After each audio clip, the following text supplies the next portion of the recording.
Postavio bih pitanje, ishrana po krvnim grupama. To je teška nebuloza, teški okultizam, to nema nikakve veze.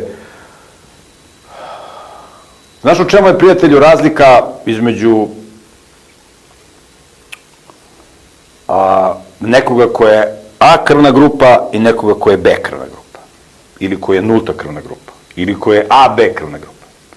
Razlika je u tome što crveno krvno zrnce ili crvena krvna ćelija, to je pravilno da se kaže, na svojoj opni ima jedan šećer. I taj gen koji determiniše taj šećer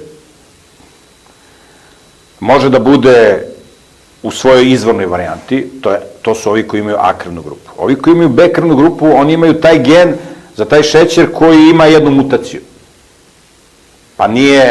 Pa se ne sintetiše taj šećer, nego jedan malo drugačiji. A nulta krvna grupa nema taj šećer na ćelijskoj opni crvenog krvnog zrnca. Eto, u tome je razlika. I kakve veze ima šećer koji se kači na opnu crvenog krvnog zrnca sa ishranom? Kakve to veze ima? To isto kao kad bi rekli, razumeš, ishrana po boji kose. Znači, ovi što imaju crnu kosu, oni ne smiju da jedu pomoranđu, kivi, badem, lešnik, govedinu, To će da bude neki novi trend, verovatno će, pošto imaju ove goveđe dijete, ima keto dijeta, ne znam, hrono dijeta, mu dijeta, B dijeta, razumeš, majmunska dijeta. Znači, tako da ne bi mi znadilo da se pojavi i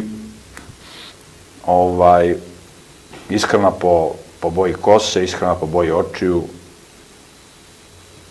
i tako dalje, i tako dalje. Tako da ishrana po krvnim grupama je teška nebuloza, u to samo možda veruje neko ko je mnogo neinformisan, ko je baš polupismen ili nepismen.